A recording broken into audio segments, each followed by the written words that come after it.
Jacksonville Sheriff's Office and the Tampa Police Department give updates regarding the arrest of Julio Foolio's murder suspects, including footage from the shooting itself. A little more than a month ago, a group of individuals with the goal of premeditated murder traveled from Jacksonville to Tampa to commit a heinous crime in our city. I said at that time that we would make arrests and get justice in this case for all the victims, including the mother of Charles Jones, who traveled from Jacksonville this morning to be present for this announcement. Today I stand before Tampa Police Major Pat Messmer, Jacksonville Sheriff T.K. Waters, and Hillsborough State Attorney Susie Lopez to announce the arrest of 3 people in the deadly shooting of Charles Jones, also known by his stage name of Julio Foolio. In addition, we have warrants and are actively searching for 2 other individuals in this case. Today's announcement would not be possible without the outstanding investigative work of our homicide detectives and with the assistance of the Jacksonville Sheriff's Office and the ATF. These individuals took extreme measures to try to cover their actions, but they were no match for our investigators.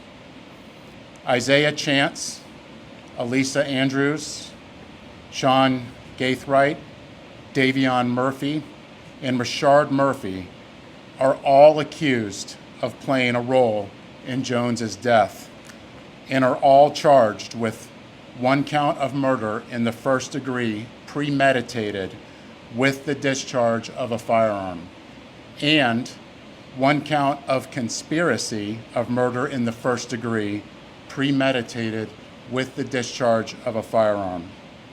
Chance, Andrews, and Gaithright were arrested over the weekend in Jacksonville.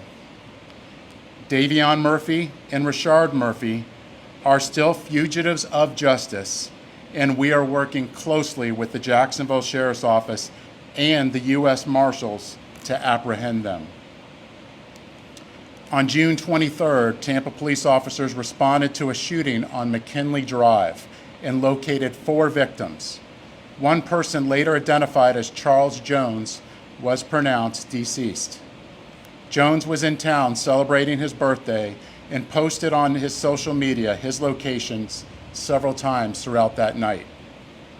Surveillance video was critical in this investigation, as suspects were seen on video following Jones from location to location. This shows the lengths that these individuals were willing to go through and achieve that this murder would occur. At 4:15 in the morning, Jones began to head to a hotel on McKinley. One of the suspect vehicles is seen following the victim. However, instead of following them into a parking lot, they stage across the street. At 4:38, 3 shooters exit a vehicle and walked in the direction of the hotel. They murdered Jones with a handgun and 2 rifles. This barrage of gunfire also struck 3 additional victims who miraculously survived this incident. Let's look at this video.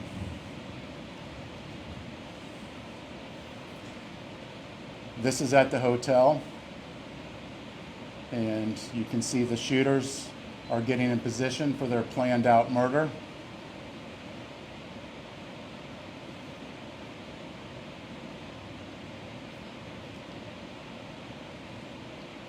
And they are shooting at Charles now, and you can see that he's the passenger in that car that's moving and trying to flee.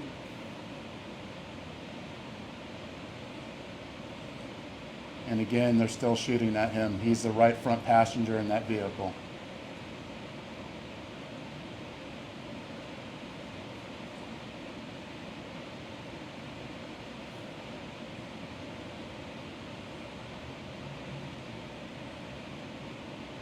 It's clear from that video what they were set out to do and what they had planned to do. The investigation would later reveal that the 3 armed shooters were Sean Gaithright, Richard Murphy, and Davion Murphy. Detectives used footage from the scene license plate readers, and phone logs to identify 2 vehicles and link them back to the suspects. Furthermore, it was found that the shooters are members of or affiliated with rival gangs of Jones that go by ATK and 1200. Jones was part of the 6 Block gang. Detectives believe that the ATK and the 1200 worked together to target Jones as part of an ongoing feud in Jacksonville. I want to send a clear message to anyone that the city of Tampa is not where you want to come to settle a dispute.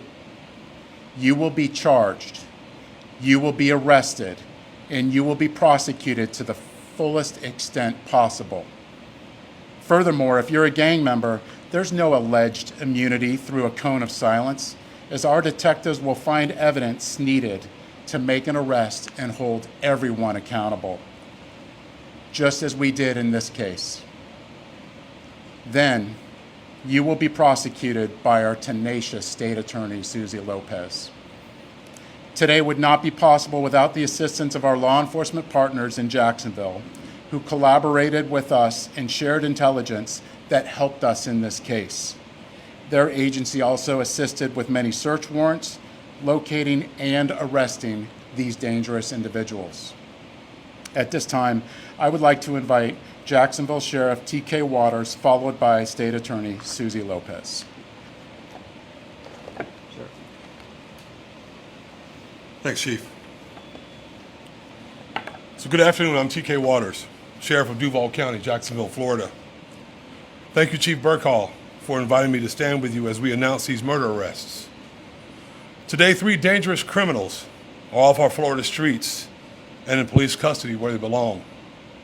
These individuals have chosen lives of urban terrorism, and with their arrests, we show Tampa, Jacksonville, and the rest of Florida, the rest of this state, that we hold violent criminals accountable. At the Jacksonville Sheriffs Office, we will always work together with our law enforcement partners to ensure that our communities are free of those who choose violence over peace. I want to applaud the investigators from Tampa PD and JSO for their committed, collaborative work to bring violent criminals to justice. What I saw in this partnership evidenced the very best of information and resource pooling to ensure public safety. In closing, I want to directly speak to those who choose violence and those who embrace a culture that glorifies violence. Florida, Tampa, JSO, Jacksonville, Miami, wherever you are, will not tolerate foolishness, will not tolerate shootings and needless violence. We will not make excuses for poor decisions. We'll hold you accountable for your criminal actions. Florida is a state of law and order. Law enforcement agencies in this state will always work together to protect the good and decent people who chose to live within the law. And we will always work together to ferret out those who choose the lives of violent crime. Thank you.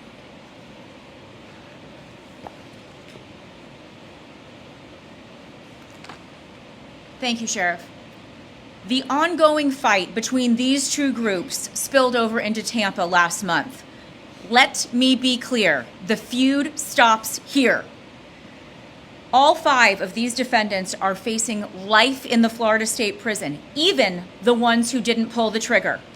In Florida, if you participate in the planning of a murder, you can be held accountable for the person's death, and that is what we intend to do here. There were 3 people who pulled the trigger. You saw it on the video. 5 people, though, are charged with murder. The level of planning and coordination between these 5 defendants was truly alarming. It is clear that they all had one purpose in coming to Tampa, and that was to kill. And let's not lose sight of the fact that there are innocent victims in every homicide case, the loved ones who are left behind. His fans knew him as Julio Foolio, but to his mom, he's Charles. We're fighting to make sure that she gets justice. I was able to speak with her this morning before she got to Tampa, and she's in Tampa with us today. I wanted to let her know that my office takes gun violence very seriously, and I let her know that these 5 defendants will be held accountable for their calculated actions. The defendants are in custody, 3 of them, in Jacksonville, and will be moved here to appear in court. My office will file a motion for pretrial detention to ensure that these dangerous individuals are held behind bars as they await trial, where they belong. I want to commend the Tampa Police Department for this investigation, as well as our collaboration with JSO. The TPD investigation developed a mountain of evidence, and we will work hard to ensure that justice is served for all victims in this case. Thank you very much. Have some time for questions. Sheriff, it looked like a scene from a movie that shootout. Speak on the level of planning it took to carry that out. It's extensive, and the state attorney spoke about it, how the mountain of evidence, this would not be possible if it wasn't for our hardworking detectives in getting evidence from videos, tag readers, and cell phones. This amount of work I have not seen before, and it would not be possible if it wasn't through our detectives and through us working collaboratively together with the JSO and the ATF and the U.S. Marshals. Chief, that gang that you referenced, ATK, is led by a rapper, Young Case, and in the hours after this deadly shooting, he released some video scene which referenced the violence. I'm just curious if that rapper, Young Case, is under investigation and possibly held on social media. So our investigation's still ongoing, and Sheriff, if you have any other details that you want to speak onto that? So Young and Ace has long been known in Jacksonville. We are consistently monitoring those groups. We have people that are always watching them. I won't speak to the chief's investigation. That's up to TPD. We don't have an investigation on him right now, but he can't move around in Jacksonville without us knowing about it. And that's for the betterment of our community. Any words to those 2 suspects that you are out there looking for that obviously will still know that y'all are looking for them? We're pretty confident they already know, and to turn yourselves in so we can have this resolved peacefully. And of course, to anybody out there that knows where they're at, to let us know so we can get them in custody and hold them accountable. Chief, we've seen gang violence here in the city of Tampa, and now they're coming from other cities. What's the department doing to combat violence? Right now, look at what we're doing right now. We're bringing to justice 5 people in a murder in a case that is very difficult to make an arrest. It's us working collaboratively with the community, with Jacksonville, and if this doesn't make a statement, I don't know what does. Second question, that area where it happened, around Busch Gardens, to a 17 incidents just this month alone. What are you guys doing to ensure that students are safe and people visiting that area? Absolutely. We have officers everywhere. There's particular places in there that we actually are holding accountable for businesses that are allowing this type of activity that we're actually bringing up to a public nuisance abatement. So we are attacking this on all fronts. Jimmy, I just want to get your thoughts when you see that surveillance video, what runs through your mind? Well, if you look at that, this is something that you would originally think you would see in a movie, but this isn't a movie. This is real life, and these are people's lives. And that's something that we can't forget is no matter who they are, these are people's lives that are at stake, whether they're innocent or not, and we can't lose sight of that. Thank you.